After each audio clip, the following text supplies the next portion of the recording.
káàbọ̀ sí abala Funfact gbogbo ẹ̀yin olólùfẹ́ ìmọ̀ọ́mọ̀ níbikíbi tí ẹ bá ti wò mí yálà lórí ìtàkùn ayélujára ní ẹ̀rọ amóhùnmáwòrán tàbí ẹ̀rọ ìbánisọ̀rọ̀ èmi ọmọ yín náà ní orí etí ẹ̀yin àyànfẹ́ ẹ̀yin Bọ́láńlé òní story lórí ètò tèmi mo fẹ́ sọ̀rọ̀ nípa ìlú ńlá kan tí ó ti tóbi ní West Africa tí gbogbo ayé mọ orúkọ ẹ̀ tó dà wọ́n ṣe eré lórí ẹ̀ eré náà ni wọ́n máa ń pè ní Woman King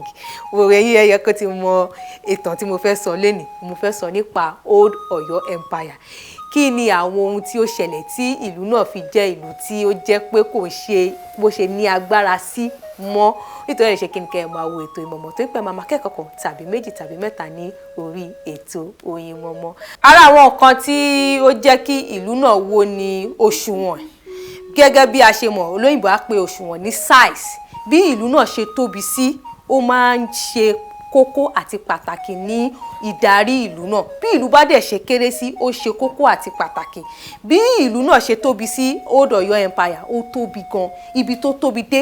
ọ̀nà mẹ́rin ni wọ́n pín sí tí olóyìnbó ń pè ní province alákọ̀ọ́kọ́ ní ẹkùn ọ̀tún ẹ̀kejì ní ẹkùn òsì ẹ̀kẹta ní èpò ẹ̀kẹrin ní ìbọ̀lọ̀ wọ́n á mú oríṣiríṣi àwọn olùdarí sí àwọn ibi tí wọ́n pín sí ìkọ́ máa darí ẹ̀ ṣùgbọ́n gbà tí wọ́n yá wọ́n bẹ̀rẹ̀ sí ní máa darí ètò ìlú náà ní ọ̀nà tí kò tó àti tí kò yẹ àwọn kinní yìí wà lára àwọn nǹkan tí ó fa ìdí tí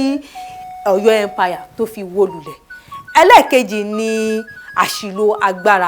àṣìlò agbára wáyé láti ọ̀dọ̀ Baṣọ̀run Gáà. Baṣọ̀run Gáà jẹ́ olórí àwọn Ọ̀yọ́mèsì mo ti sọ ní orí ètò yìí pé Ọ̀yọ́mèsì méje ni a ní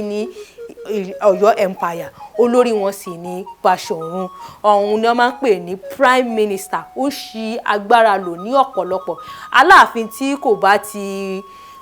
ṣàpọ́nlé àbí tí kò láìkí àbí tí kò fẹ́ràn ẹ̀ á ní kí wọ́n pa á kí ìtàn ṣe sọ fún wa aláàfin mẹ́rin ni Baṣọ̀run Gáà pa bí bá ṣe ń pa àwọn aláàfin yìí ó dá wàhálà lẹ̀ mọ̀ pé ìlú tí ò bá ti ní olórí ìlú náà kì í tòrò àgàgà kí ó jẹ́ pé gbogbogbà ni wọ́n ń pa olórí ìlú náà àwọn ọmọ ọba náà á tún máa sá sẹ́yìn wọn ò ní fẹ́ jọba nítorí pé wọn ò fẹ́ ṣe Baṣọ̀run Gáà. Ẹlẹ́kẹta tí ó fa wíwó Old Ọ̀yọ́ Empire òun ni owó orí nígbà tí wọ́n bẹ̀rẹ̀ sí ní máa san owó orí àwọn tí wọ́n fi sí kọ́ máa gba àwọn owó orí yìí wọ́n bẹ̀rẹ̀ sí ní máa wu àwọn ìwà tí ò dáa ìgbà ẹni da ọmọ ẹ̀gbà wọ́n bẹ̀rẹ̀ sí ní máa gbárapọ̀ láti ṣe kíni ní àti dìde ní àti gba òmìnira lọ́wọ́ Old Ọ̀yọ́ Empire. Ẹlẹ́kẹrin tí ó wá fa fífà kí Old Ọ̀yọ́ Empire tí ó fa wíwó lulẹ̀ ní olùdarí ẹ mọ̀ pé olùdarí ìlú ó ní pàtàkì gan ní nǹkan tí ó ń ṣe ní ìlú tí a bá ní olùdarí gidi ní ìlú á gbèrò ohun rere á máa lọ ní ìlú gbogbo tí a bá ní olùdarí burúkú